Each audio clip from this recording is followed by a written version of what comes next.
बोलताय? विरोधी पक्षाचे आपल्या पोरांनी त्याला ताण देऊ नका. आपल्या व्यासपीठावर आलेला आपला दुश्मन जरी असला तरी त्याला सन्मान द्यायचं शिका.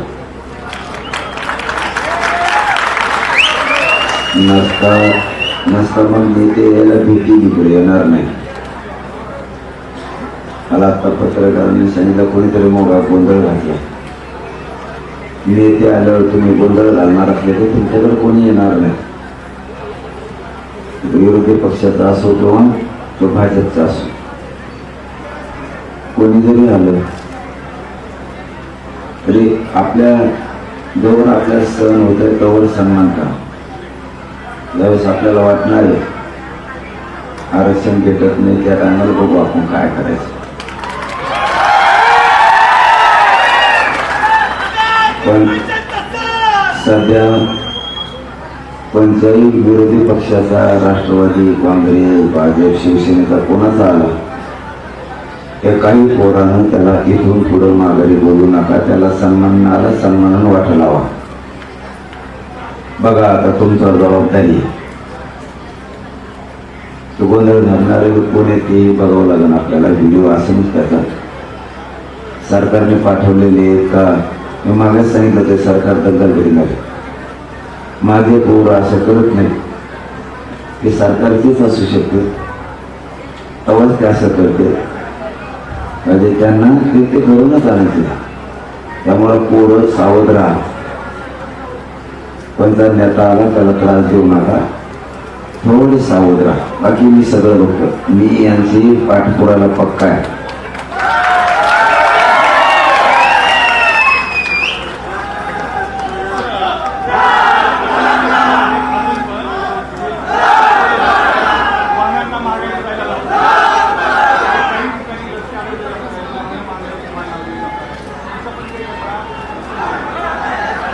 कोण करतोय?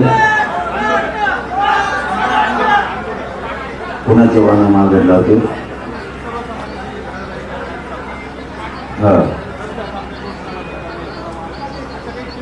नाही, पोरांना सांगलंय की रस्त्यात फक्त गाड्या लावू नका, तुम्ही मैदानावर लावा. आणि मग तुम्हाला तुमची गाडी सुरक्षित असली तुम्हाला मुंबईत येता येईल. बार ती सांगायला लावू नका. आता बोलायला जास्तीचा त्रास होता.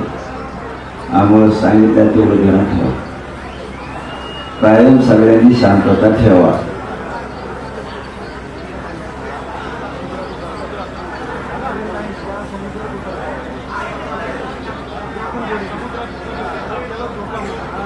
उतरले होते का? कशाला उतरले होते?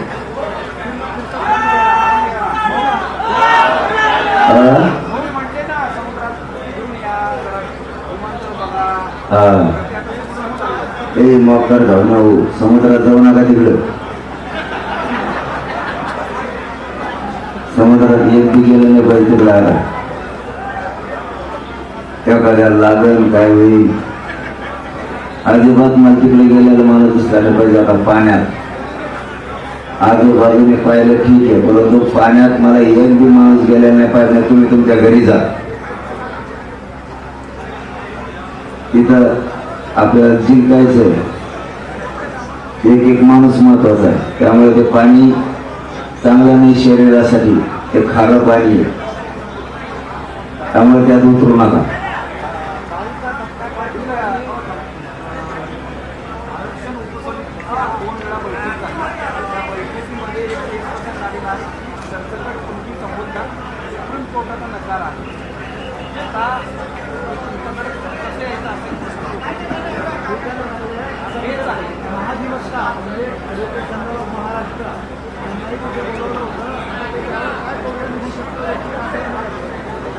महाधिवक्ता पुढले राज्याचे का?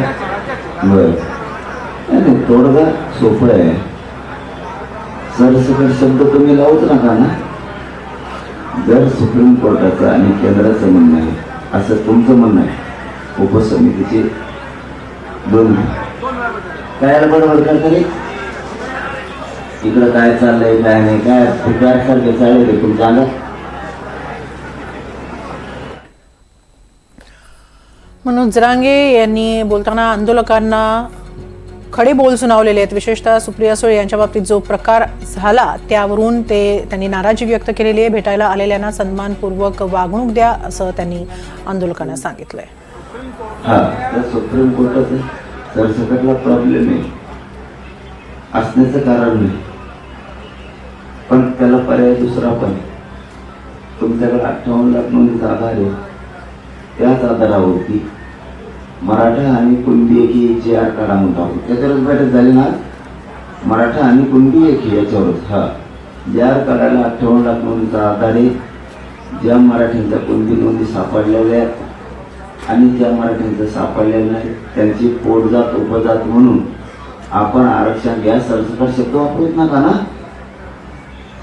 त्या 58 लाख नोंदीच्या आधारावरती जे आर काढा, अध्यादेश काढा की मराठा कुणबी ही पोटजात उपजात आहे. तोच कायद्याचा 2012चा रूल सांगतो. 1967 पासून 2001, 2000 आणि त्याच्यानंतर 2012च्या कायद्यानं ओबीसी आरक्षण मजबूत केलं. म्हणजे तुम्ही व्हॅलिड होता 2012च्या कायद्यात. तुम्हाला व्हॅलिड करायचं असेल, तुम्हाला ओबीसी आरक्षण द्यायचं असेल, तर तुमच्याकडे जर आधार असेल, महत्वाचे 4 मुद्दे सांगितले, कारण प्रश्न महत्वाचा म्हणून सांगितलं. व्हॅलिड करायला आणि तुम्हाला पोटजात उपजात म्हणून आत घ्यायला 2012च्या कायद्यानुसार 58 लाख नोंदीच्या शिंदे समितीच्या आधारावरती मराठा आणि कुणबी पोटजात उपजात म्हणून आत घ्या. ज्याला घ्यायचं ते घेईन, ज्याला नाही घ्यायचं ते घेईन. सरसकट म्हणायची गरज नाही.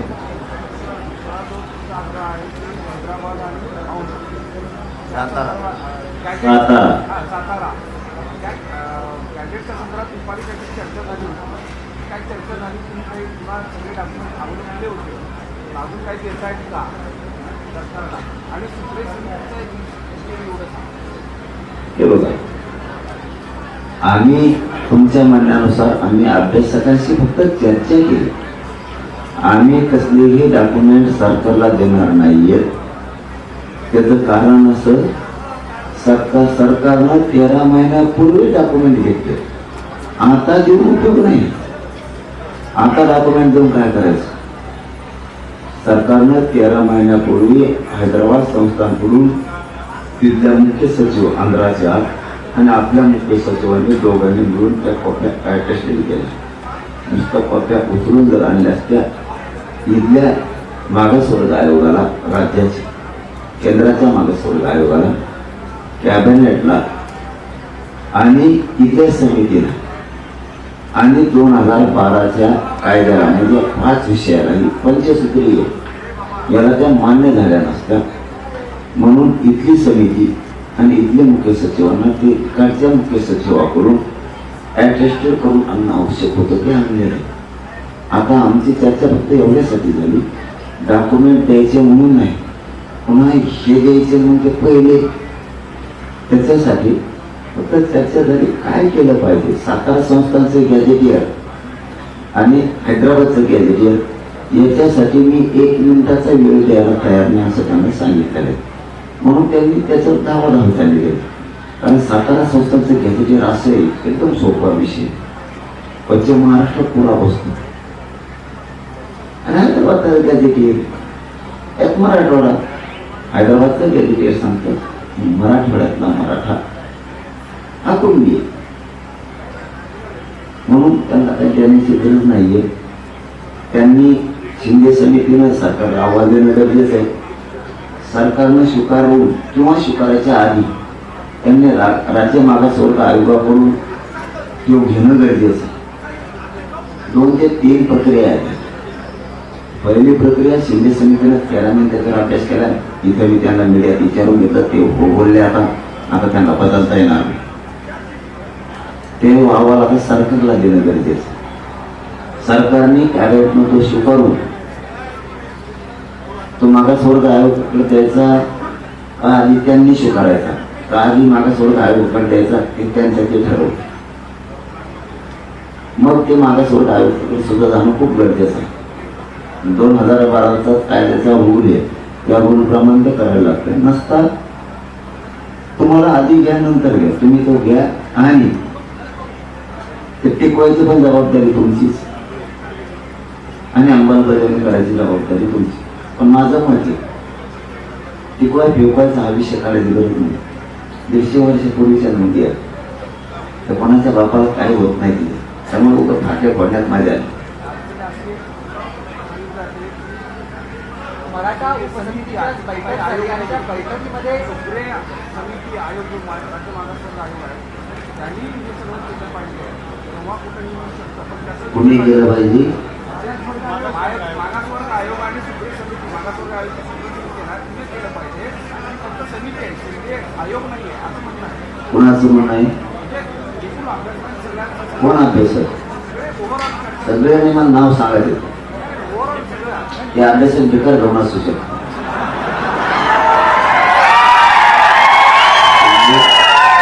शिंदे समितीचं मी सांगतो फोडून तुम्हाला, आम्ही खेड्यात येत पण अक्कल येत म्हणून ते एवढं जरा लढतो ना हो. कोण अभ्यासकांनी तुम्हाला सांगितलं ना ते एक नोंद बी आतापर्यंत पत्रात नाही पाडली मराठीचा. आपण 58 लाख मध्ये 3 कोटी मराठी आरक्षण घेतलं आतापर्यंत. तो कोण हुशार समन्वय अभ्यासक आता होते एक नोंद बी समाजासाठी देऊ शकला नाही. कशाने ज्ञान पाहिलं तू जर आगना तिला घरी बसून. तुम्हाला क्लिअर सांगतो, शिंदे समितीचं काम आहे नोंदी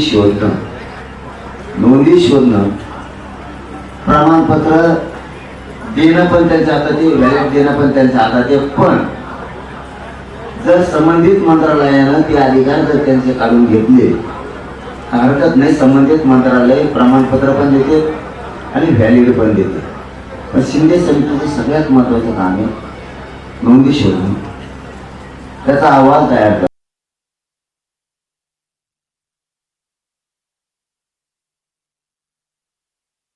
भेटायला आलेल्यांना सन्मानपूर्वक वागणूक द्या, गोंधळ घालणार असाल तर कुणीही येणार नाही असा दम मनोज जरांगे यांनी आंदोलकांना भरलेला आहे. सुप्रिया सुळे यांनी आज मनोज जरांगे यांची भेट घेतल्यानंतर त्यांना आंदोलकांनी घेराव घातला आणि त्यानंतर ते बोलत होते.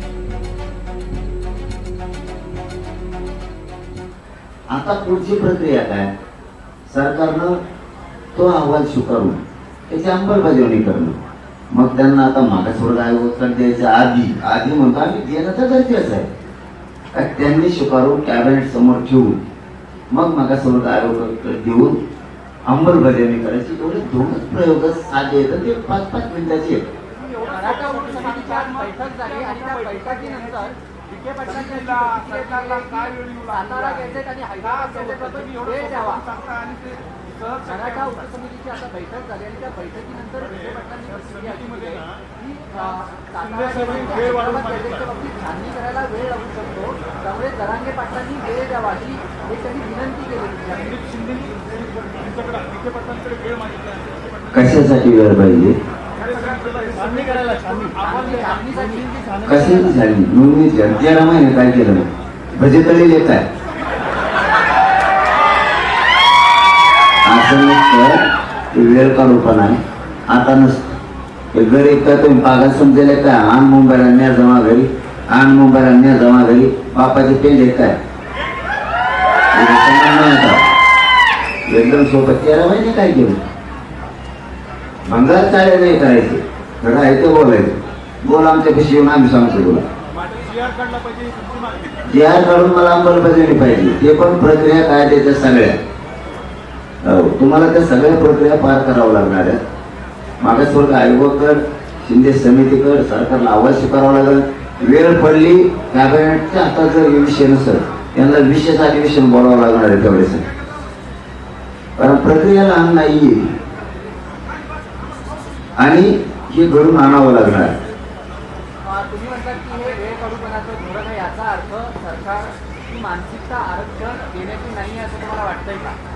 सरकारची आरक्षण देण्याची मानसिकता नाहीच आहे. तुमचा माझा प्रश्न एकच आहे म्हणून तर मुंबईत बसलोत ना. आता तुम्ही नुसती मजा बघा, पोरं कसे नीट करते त्यांना.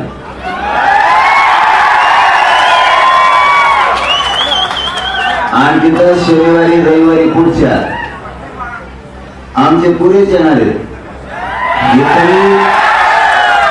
हे तरी पोटते पोटते येत ऐकत एकदा जर आमचे धोतर आले ना ते धोतर परत पोचत नाही. ते कोणाला धोतरात घ्यायला असेल मंत्र्याला सुद्धा धोतरात घेतो. आपण कधी धोतर बोलत नाही आणि मी जे बोलतो ते राज्यात करतो. पुढच्या शनिवार रविवारी बघा तुम्ही तिकडचा आमचा सगळा मेन माल यायचा राहिला. मेन माल कसे हजर लावता यायला तुम्ही ती मजा बघा.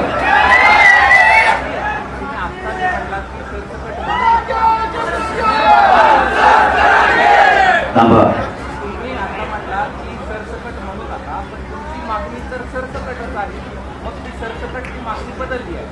नाही सरसकटची मागणी बदलली नाही. तुम्ही कन्फ्युजन करू नका. सरसकटच होत आहे. मराठा आणि कुणबी एक हे 58 लाख नोंदीच्या आधारावर तुम्ही JR काढा. 2004चा आधार आहे त्याला. आणि नसल बी तरी पोटजात उपजात म्हणून तत्सम जात म्हणून तुम्हाला ती आरक्षणात मराठी देतात येते. पण फक्त ते ओळखतात ते सरसकटच होते. तुम्हाला काय करायचं आम्ही आमचं बघू ना. ओबीसी महासंघानं एक निर्धार केलेला आहे की काही गेल्या मनोज जरांगे पाटील यांच्या मागण्या सरकारनं मान्य करू नये. त्यासोबत ओबीसी मधून मराठा समाजाला आरक्षण देऊ नये अशा पद्धतीनं उद्यापासून त्यांचं राज्यभरात साखळी उपोषण चालू होत आहे. त्यांचं कामच असतं देऊ नका म्हणणं. काय काय त्यांच्या म्हणण्यात चालत नसतं. सरकारला मराठीची पण तेवढी गरज. एकदा जर महायुतीपासून जर मराठा बाजू सरकारला ना त्यांचा ग्रामपंचायत सदस्यता येणार नाही. मी खोटं नाही बोलत तुम्हाला. आडमोठा बोलत नाही तुम्हाला, खोटं बोलत नाही किंवा त्याला घाबरीत नाही किंवा सरकारला धमकी देत नाही. एकदा जर आता ह्या मुंबईच्या मोर्चात जर सरकारने काही दिलं नाही त्यांचं जर ऐकलं ओबीसीचं कोणाचं म्हणतात तुम्ही 2-3 नेते तर मराठी जर लाट पसरली नाराजीची. खोटं बोलत नाही तुम्हाला. प्रत्येक वार्डात 40-50 कवना मराठीचं मतदान. ग्रामपंचायत सदस्य पाडायला तेवढं लय झालं. नगरसेवक पाडायला 200-400 मतदान लय झालं. एका मतदारसंघात लाख मतदान आहे. आमदार पाडायला 20,000 मतदान जरी विरोधात गेलं तरी तिची फुकट लागेल. त्याच्यामुळं आता जर मराठी सुद्धा सरकारला तेवढीच गरज आहे. आणि त्यांनी जर याचं जे केलं काही राहणार नाही. त्यांचं काहीच राहणार.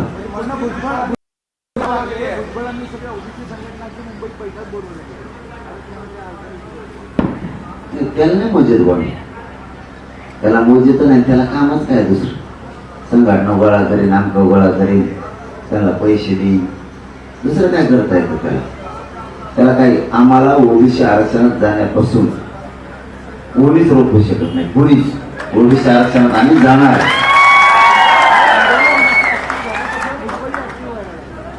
आणि ते पहिले कामातून गेले त्याचं 50 बाऱ्या काय नाव घेता भांगार जाऊन यायचं. गेल्या 3 दिवसांपासून पत्रकार तुमच्या आंदोलनाचं वार्तांकन करतात. त्यांच्यावरच हल्ले व्हायला लागले. तेवढं मारून करतात. महिला पत्रकारांना नाही मी सांगितलं बाबा एवढं मनावर नका घेऊ. खेड्यातल्या पोरायचं पत्रकार बांधवाने एवढं मनात नका घेऊ. ते खडे मारले काय त्यांना थोडी आता म्हणून नाही मीडियासमोर गेले सवय. ते पुढे गेले तर त्यांना थोडासा सवय आहे थोडीशी. थोडं तुमचे लेकर आहेत ते खेड्यापाड्यात आलेले थोडं पत्रकार बांधवांनी पण समजून घ्या. आणि पोरावर तुम्हाला सांगतो उलट त्याला खडे ना गाणे तेवढे आदरसारखं वागवणारा पुऱ्या राज्यात आपली गोरगरिबाची मागणी आपल्या वेदना ते दाखव. थोडं समजून घेता. मुंबईभर पुऱ्या मुंबईत पत्रकारांना थोडा सुद्धा त्रास देऊ नका. थोडा सुद्धा देऊ नका. पत्रकार मुंबईत कुठं असो चांगली असो वाईट असो जशी काय असेल ते असो पण काही म्हणू नका. आणि पत्रकार बांधवांना सांगणे खेड्यापाड्याचे लेकर आहेत ते बाबा तुमचे लेकर म्हणून थोडंफार सहन करा जाऊन द्या. आज 3रा दिवस आहे. उद्या 4था दिवस असेल. वाढत चाललेली आहे आणि तुमची तब्येत आता हळूहळू ढासळत चाललेली आहे. मागचे उपोषण पाहता लक्षात पैकी उद्यापासून तुम्ही इथून उठाल की नाही आम्हाला वाटत नाही, कारण 4-5 दिवसापासून तुम्ही उपाशी आहात. तर मग हे आंदोलन पुढं कसं जाणार असा एक प्रश्न आहे. सरकार एका बाजूला बैठका घेत आहे आणि ते म्हणतात की अडचणी आहेत, तेच आहे आणि तुम्ही म्हणताय कसं होणार हे बघा, मी तर मरुस्थळीत उठणार नाही. आपली एक तर विजय इथून जाणार नाही तर मग अंतयात्रा गावाकडे जाणार. आपण हटत नाही, मी हटत नाही. मी एकदा बोललो ना, मी ते करतो, माझा स्वभाव आहे. मी जीवन जगण्यात महत्व नाही देत. मी आयुष आरामाला महत्व देणारा माणूस नाही. आयुष आरामाला कुणी महत्व देईल? मी समाजाच्या आयुष आरामाला महत्व देतो. नसता इतका जीव जाळून घेतला नसता. बघा, त्याचा 2 डॉक्टर आले, त्याला नाही रक्त निघलं माझ्या अंगात. विचारा त्याला, रक्तच नाही निघलं. त्याने मग सुया टोचल्या, ते काय करून चेप्ट होतं ते मग चेप्ट कोचून बघितलं काय करू, त्याला काहीच नाही आलं. मी स्वतःच्या शरीराचे कधी विचार नाही करत. समाज मला किती सुखी करताय, आनंदी करताय, यासाठी मला काय योगदान त्याच्यासाठी देता येईल ते सांगितलं त्या दिवशी. मला जर देवेंद्र फडणवीस म्हणला, तुला लयच समाजाची माया आहे, तुला आरक्षण देतो पण तो अंगाचा पूर्ण कातडा काढून दे, एका क्षणात काढून दे. मी मारणारा नाही रे. एका गरीबाच्या घरातून मी आलोय. मला समाजाचे लेकराचे किती हाल माहिती. तुम्हाला पद कधी येते, पैसा कधी येईल. एकदा जर लेखी बाळीचं वाटलं झालं, पोराचं वाटलं झालं, पुन्हा नाही येणार. आज मला सांगायचं नाही तरी सांगतो, विरोधी पक्ष नेता मोगा बसला होता, मला ते माहित नव्हता. त्यांनी सांगितलं, ते म्हणले तिला माझी पोरगी हुकली आणि कोणती प्रमाणपत्र निघाली तर मोठ्या कॉलेजला माझी पोरगी लागली. विरोधी पक्ष नेता याच व्यासपीठावर म्हणला, मला माहित पण नव्हतं.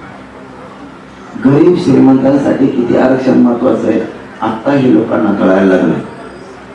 म्हणून माझं म्हणणं आहे, मी मरायला भेट नाही. सरकार बैठका घेत आहे, वेळ काढूपणा करत आहे.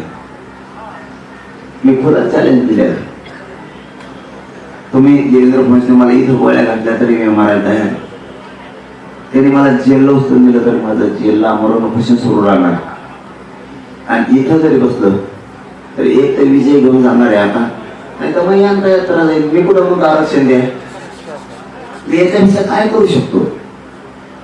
माझ्या समाजासाठी मी इतकं जगतोय, इतका मी उपाशी तापाशी राहतो, इतकं रक्त काढतो. पोरं बाळा लेकरा बाळा मोठे होत म्हणून मी जगतो. मी माझं पूर्ण शक्तीपणाला लावू शकतो ना. सरकार देणार का नाही त्याचा प्रश्न. आणि तुम्हाला एक सांगतो, सांगायचं नव्हतं पण सांग. जर असंच होत राहिलं आणि मुंबईत पोरावर पुढे काठीनं पिठीनं मारलं, काठीनं पिठीनं जर मारलं तर जवाहर पासून मुरबाड शहापूर पर्यंत, शहापूर पासून कल्याण पर्यंत, कल्याण पासून पनवेल घनसोली पर्यंत, तिथून पलीकडचा जो परगणा आहे सगळा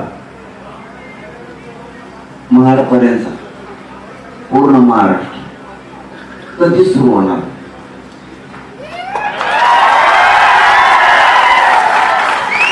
कधी सुरू होणार? तिथून पलीकडचा सगळा महाराष्ट्र तो कधी सुरू होणार? तुमच्या रेल्वे यायच्या असल्या तर आमच्याकडून यायच्या, तुमच्या गाड्या यायच्या असल्या तर आमच्याकडून यायच्या. आमच्या हातीत जे बोगदे सुद्धा तुमच्या चालणार नाहीये. शेवटी समाजाचा किती अंत बघायचा आहे याला सुद्धा सीमा असते. माझा समाज आज नाही लढत, 45 वर्ष झालं खस्ता खातो. आमच्या अभ्यासात म्हातारे झाले, आमच्या लढणारे गळून गेले. लोकांनी शांततेत मोर्चे काढले, लोकांनी बैठकात शांततेत सरकार सोबत घेतलं, घटनेत समजावून सांगितलं, कायद्यात समजावून सांगितलं, आयोगात समजावून सांगितलं. इतके शांततेने मोर्चे काढून समाजाच्या पदरात प्रत्येक वेळेस अपमानच पडेल. शेवटी माझा समाज नुसता अपमान सहन करायला नाहीये, नुसता तुमचा मार खायला नाहीये. आम्ही सुद्धा क्षेत्रीय मराठी, संयमाला काही परिसीमा असते. किती दिवस सहन करायचं, त्याचा कोप काय होईल, त्याचा विद्रोह काय असेल याचा विचार नाही केला जात. माणसाची एकदा मनस्थिती जर ढळली, आपल्यावरती 45 वर्षापासून नुसता घाणेरडा अपमानच होतोय, घाणेरडी वागणूकच दिली जाते. त्यावेळेस मेल्यातला मेलेला समाज सुद्धा क्षत्रियाचं रूप धारण करतो, लक्षात ठेवा. आणि मग त्याचं अकराळ विक्राळ रूप नाही रोखू शकत कोणी.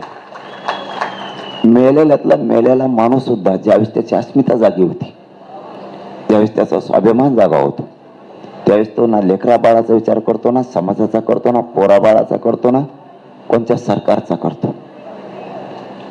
तो काय होणार आहे याचा विचार नाही करत. शेवटी गोरगरिबांच्या लेकरांच्या आयुष्याचा प्रश्न, आणि त्याचं आयुष्य आणि भविष्य तुम्ही जर खुटेला बांधणार असले, शेवटी माझा समाज सुद्धा राज्यात 50% जास्त, त्याचं अस्तित्व टिकवायला तो खंबीर आहे. अशी वेळ येऊच नाही. पण देवेंद्र फडणवीस जर आणली तर त्याला माझा नाविलाज आहे. याला जबाबदार सुद्धा देवेंद्र फडणवीस असणार आहे. आणि याच देवेंद्र फडणवीसमुळं मोदी साहेबाला आणि अमित शहाला सुद्धा डाग लागणार आहे. त्याला आमचा नाविलाज आहे. तुम्ही मुंबईपुरतं बोलाल, पण मुंबईच्या चारही बाजूच्या भिंती आमच्या, चारही बाजूचे तुमचे येणारे प्रवाह, तुमचा आर्थिक असन, सामाजिक असन, राजकीय असेल, तुमचा व्यावसायिक असेल, शेवटी आमच्याच भूभागातून तुमचा येतो, हे तुम्ही कधी विसरू नका. एकदा जर परिणाम सुरू झाले, तुम्हाला रोखणार नाही एवढं मात्र सांगून ठेवतो. ही धमकी नाहीये, हे महाराष्ट्राच्या हिताचं खरं सांगतोय. देवेंद्र फडणवीसमुळे महाराष्ट्र जर बिघडत चालला, अस्थिर व्हायला लागला, तर केंद्रापासून भाजपमधल्या मंत्र्यांनी सुद्धा देवेंद्र फडणवीसचा विचार करणं गरजेचं आहे. त्याच्या आडमुठ्यापणामुळं नुसतं मुंबईचं बेटच जर तुमच्यावर सांभाळायची वेळ आली, तर तुमच्या जिंदगीवर थुकावं लागणार आहे. तुम्हाला फक्त मुंबईचं बेटच सांभाळायला राहणार आहे. आजूबाजूचे सगळे नाके मराठ्यांनी व्यापलेले असणार आहेत. हे मी करून आतापर्यंत दाखवलेलं आहे. आणि मी जर मेलोच तर बेट सुद्धा नाही तुमचं. मग महाराष्ट्रात नाही, पण बेट सुद्धा तुमचं नाही.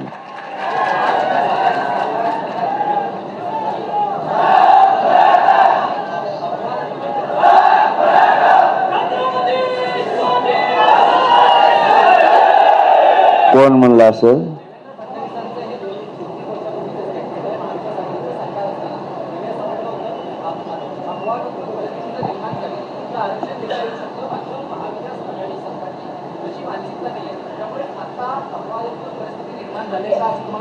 तुम्हाला मी आणखीन आठवण करून देतो. देवेंद्र फडणवीस साहेब म्हणले होते, अपवादात्मक परिस्थिती निर्माण झाल्यास आरक्षण देता येतं, असं तुम्ही म्हणताय. पण त्यावेळेस त्यांचं सरकार नव्हतं ना, दुसऱ्यावर म्हणता येतं. निवडून यायचं असतं म्हणून. निवडून आल्यावर आता आजची परिस्थिती अशी आहे, राज्यातले मराठींची आरक्षण देण्याची परिस्थिती आहे, पुराव्यासहित दिलं पाहिजे.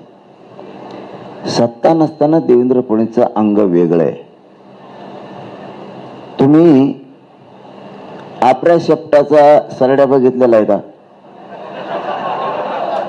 नाही. मी काय म्हणलं हेच कळलं नाही तुम्हाला. त्याचं आपल्या शेपटाचं सरड्याचं आधी शेपटाचा रंग बदलतो, नंतर नरड्याचा बदलतो, आणि मग पाठीचा बदलतो. असा एक सरडे आमच्याकडे खेड्यात, आणि तो हमेशा हिवरावरच राहतो. आणि हिवराला मंथरेने शाप दिलेला आहे. ते बी नाही कळायला वाटतं तुम्हाला. जाऊ द्या. मग परिस्थितीनं सत्ता याच्या अगोदर त्यांनी सांगितलं होतं पहिल्या कॅबिनेटला मी धनगराला आरक्षण दिलं का? असा माणूस आहे. मराठ्याला देता येतं म्हणला, त्याचं सरकार नव्हतं तोवर.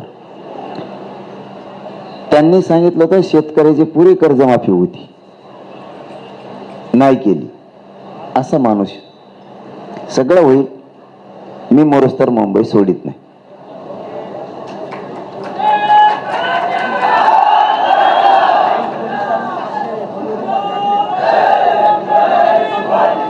मागं पुढं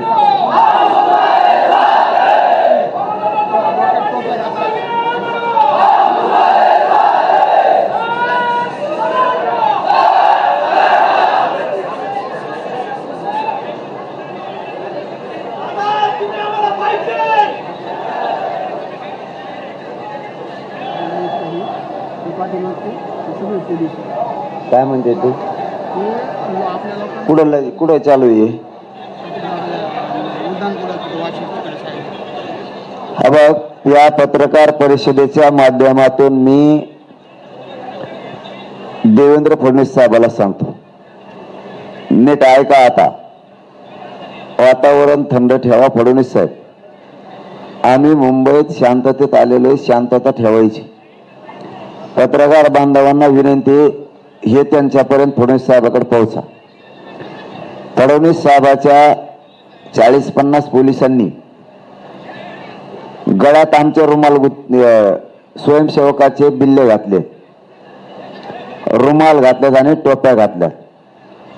रस्ते अडवतेत वाशीकडं, तिथं विनोद पोखरकर आहे, त्यांनी हे भांडं फोडलंय सगळं. आणि पोरांच्या गाड्या अडवून पोराला ते पोलिस म्हणतात, पाटलांनी सांगितलंय गाड्या घेऊन वापस जायचं. एक ध्यानात ठेवा फडणवीस साहेब, इतकी वाईट आणि नीच वेळ येईन तुमच्यावर, भगवे रुमाला पोलिसाला घालायची वेळ येईन, आम्हाला कधी वाटलं नव्हतं.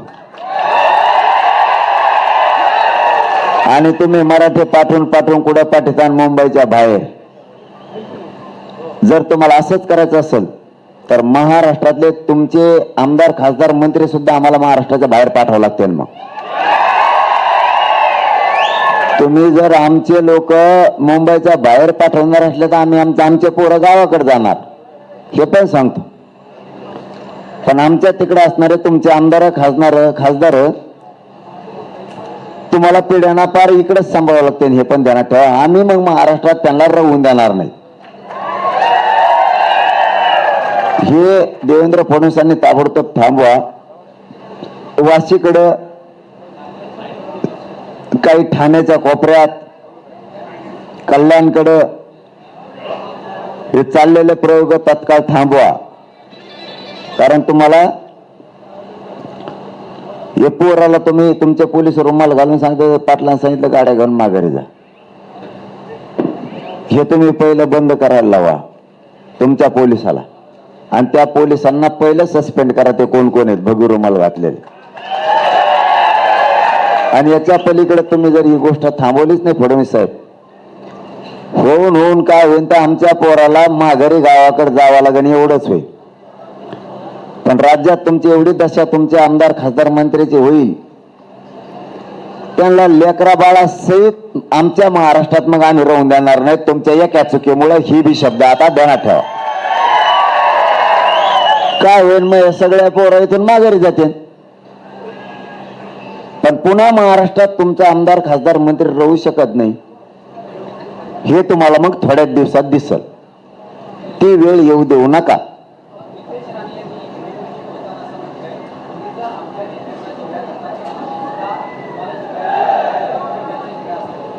कोण म्हणलं? चिचुंदरी अंगावर एक बी केस नसलेली चिचुंदरी, लाल दिसती,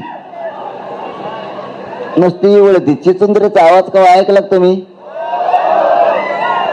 त्याचा आणि तिचा सारखाच न्याऊ करते नुसती, खलास. आणि लगेच हागती का लगेच निघती. आमच्या नेत्याला जर बोलले तर आम्ही सुद्धा शिव्या देऊ. अरे बेट्या, नेता नाही येतो जात येतोय. 96 कोळी म्हणतो तू स्वतःला, काय याचा 96 कोळीवर भंगार तू? नेता बाप नाही तो, समाज बाप येतो. 96 कोळीतला 96 कोळीच असं असतं, 96 कोळी ही मायबाप त्याची जनता असते, नेता बाप नसतो त्याचा 96 कोळीचा. तू एक काम कर, तू 96 कोळीचा 9 काढून टाक, 6 राय. मग कवर चाटेव नेत्याची, रातभर चाटेव. आता मी दादाला काय बोललो का? दादा म्हणजे राणे साहेबाला, मग तो बोलायला पाहिजे. मी निलेश साहेबाला काय बोललो का? मग तो बोलायला पाहिजे. तो नेत्याचा तो काय संबंध? तू काय यागळ्या बेटातला जन्मालेला आहे का? यागळ्या बेटात पैदा झाला का तू? दादाचं असल रक्त आहे ना ते मराठ्याला सोडून असं कस काय वागायला लागलं या काय की? माझं एवढंच सांगणं आहे पुन्हा एकदा, आता शेवटचं. दादाला म्हणजे मोठ्या राणे साहेबाला, दादा आणि निलेश साहेब, मी तुम्हाला आता 3दा सांगितलं आतापर्यंत, त्याला समजून सांगा. आता मी हे उपोषणात, तुम्ही जर त्याला समजून नाही सांगितलं आणि ते नीट जर न राहिलं, त्याला असा लाल करतो ना एखादीशी. त्याला वाटत असं ना आम्हाला बेतेचं ना आमच्याकडे गुंडाच्या टोळ्या आहेत आणि मी कोलितो तो कोट टोळ्या. मला माहित आहे तो दादागिरी कुठरे 100ला होती, ती बी उठली तो दादागिरी. आता लय झालं तर 4-2 जहाज उचलते समुद्रात, सगळं माहिती मला तो कुंडली. ती बी देवारा होईन लवकरच. तू मला खोल घरात घुसायला लावू नको. तुला कोणी वाजतात भेटला नसेल, पण मी असल 96 कोळी मराठ्यांचे असे आवला दे तो बुडच बसील. निलेश साहेबांनी दादाने त्याला एकदा सांगाव नसता मी परिणामाचा विचार करणार नाही. आणि दादाला निलेश साहेबाला चांगला माहिती आहे पोट्ट काय चीज आहे.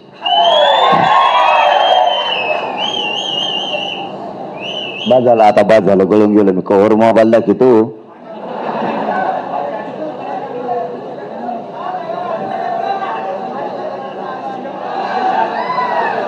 कोणतं स्टिकर काढायला लागलं दाखव मला.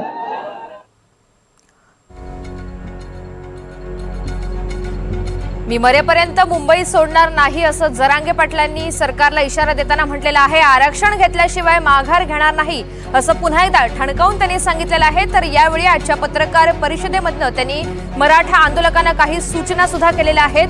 कुणालाही त्रास होईल असं वागू नका असं त्यांनी ठणकावलंय.